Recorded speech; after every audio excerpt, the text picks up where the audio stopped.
Welcome to Raghav. நானும் இன்றைக்கி இந்த வீடியோவில் என்ன பார்க்க போகிறோம் பார்த்தீங்கன்னா, கன்னியாகுமரிக்கு தான்.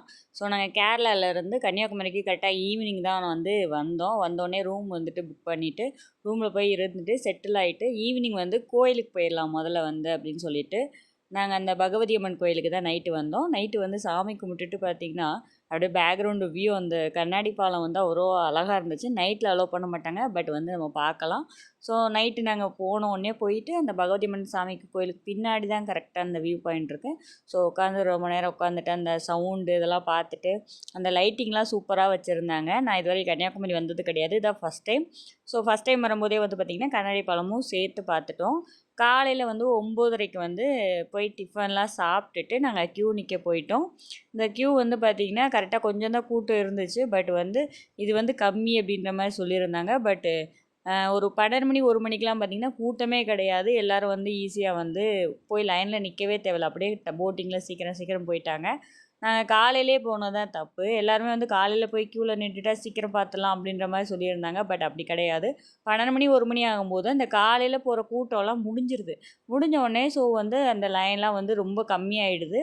போகிறதா இருந்தால் லேட்டாகவே பிளான் பண்ணுங்கள்.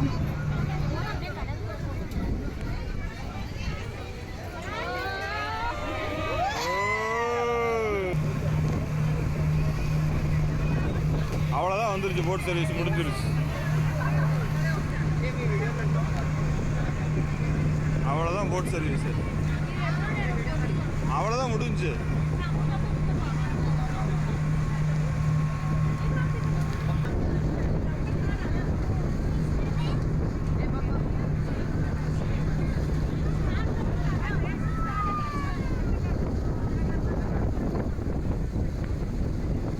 அதேமாதிரி வர்றது இந்த போட்டில் போகிறதுக்கு ஒரு ஆளுக்கு 75 ரூபா. நீங்கள் ஸ்பெஷலாக போகிறதா இருந்தால் 300 ரூபா டிக்கெட்டில் கூப்பிட்டு போகிறாங்க.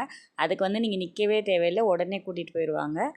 போட் என்னமோ பார்த்திங்கன்னா 2 நிமிஷம் தான் ட்ராவல் ஆகும். பட் அவ்வளோ ஒரு ஆடிட்டே இருக்கும், பார்க்குறதுக்கே பயமாக இருக்கும். கன்னியாகுமரி கடல் பயங்கர ஆவேசமாக இருக்குங்க. ஸோ அந்த போட்டே அப்படியே சாயுது, அந்தளவுக்கு அலை அடிக்குது அந்த கன்னியாகுமரி கடல். நான் இது வரைக்கும் வேறு கடலுக்கெலாம் போயிருக்கேன், பட் இந்தளவுக்கு அலை எந்த கடல்லையும் நான் பார்த்தது கிடையாது. ஸோ வந்தோடனே சரியான வெயில், பட்டு நல்லாவும் காற்றும் சூப்பராக அடிச்சிச்சு. ஸோ அதனால் நமக்கு அந்த வெயில் அந்தளவுக்கு தெரியல. அப்படியே நின்று ஃபுல்லாக எல்லா இடத்துக்கும் உள்ளே போயிட்டு அப்படியே பொறுமையாக ரிலாக்ஸாக போயிட்டு சுற்றிட்டு வந்தோம். ஏன்னா வேறு பிளானிங்லாம் இல்லை. இன்றைக்கி ஈவினிங் அப்படியே பஸ் ஏறுற பிளான் தான். ஸோ அதனால் கன்னியாகுமரி மட்டும்தான். பட் காலையில் நாங்கள் 10 o'clock லைனில் நின்றோம் இல்லைங்களா, அங்கே போகிறதுக்கு பார்த்திங்கன்னா 2 மணி ஆகிடுச்சு. சாப்பாடுறதுக்காக சீக்கிரம் சரி போவோம் அப்படின்னு சொல்லிட்டு போனோம். இன்னமே நிற்கணும் அப்படின்னா சுற்றி பார்க்கணும்னு நினச்சோம்னா இன்னும் 3 மணி 4 மணி ஆகிருக்கும், அவ்வளோ டைம் ஆகுது.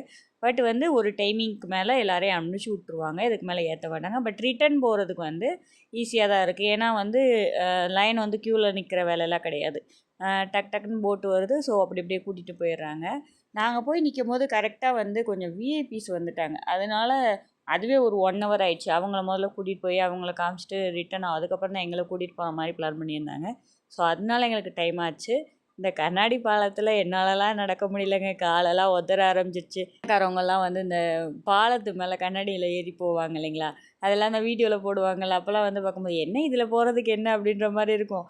பட் அங்கே போய் நிற்கிறவங்களுக்கு தாங்க. எனக்கெலாம் சுத்தமாக நான் அந்த அந்த ஒரு 4 ஸ்டெப் நடந்திருப்பேன், அவ்வளோதான். அதுக்கு மேலே இந்த சைடில் சிமெண்ட் போட்டிருப்பாங்க. ஸோ அதுலேயே நான் நடக்க ஆரம்பிச்சிட்டேன். இதில் வேறு ஒரு பக்கத்தில் ஒருத்தர் நின்றுட்டு ரொம்ப நேரம் நிற்காதீங்க, ரொம்ப நேரம் உட்காராதீங்க அப்படின்ற மாதிரி சொல்லிட்டாரா. வேணாம்ப்பா, நமக்கு உசுறு தான் முக்கியம் அப்படின்னு சொல்லிட்டு நான் சைட்லேயே நடந்து போனேன். எங்கள் குட்டீஸ் இவங்களாம் நல்லா நடந்தாங்க. தம்பி கொஞ்சம் ஃபஸ்ட்டு நடந்தான், அப்போ வீடியோ எடுக்காமல் விட்டுட்டோம். நெக்ஸ்ட்டு அவனும் பயப்பட ஆரம்பிச்சிட்டான். ஸோ அப்படியே நல்லா என்ஜாய் பண்ணோம். பட் கன்னியாகுமரியில் இந்த ஒரு பிளேஸ் தாங்க.